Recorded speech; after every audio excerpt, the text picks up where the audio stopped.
Okay, to Aussie-Chinese trade. Officials say the free trade agreement between the two countries is filled with untapped potential for cross-border business. But they warned at a trade event in Sydney this week that the historic agreement doesn't guarantee success if businesses aren't willing to put in the work. Greg Navarro has the story. When Australian architect Drew Dixon and his firm first tried to establish the business in China more than a dozen years ago, they found their initial approach. We had these grand plans of conquering the world and going in and showing everyone how it should be done, but wasn't enough. We soon realised that it's a partnership. We need to work with the local professional firms to add value where we can, but also use their expertise so that we can do the right thing by our clients. There will also be other exhibition sectors. That's the kind of approach highlighted at a news conference in Sydney this week about this year's China International Fair for Investment and Trade, or CIFIT.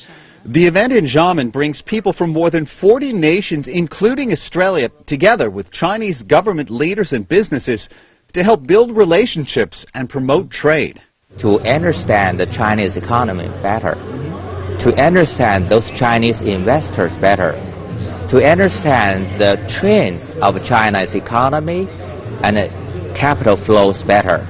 In that sense, that will enable them to have a clearer sense of direction. For Australian businesses, this year's event carries even more importance because of the China-Australia Free Trade Agreement.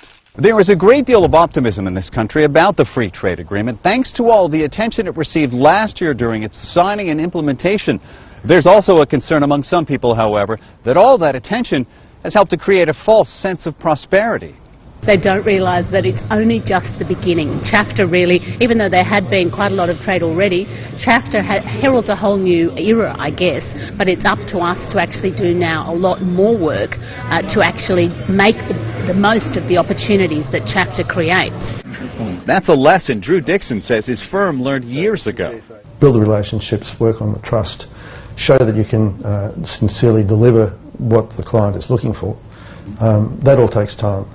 Because, Dixon says, a free trade agreement can increase the potential for cross-border success, but it shouldn't change the approach to good business. Greg Navarro, CCTV, Sydney.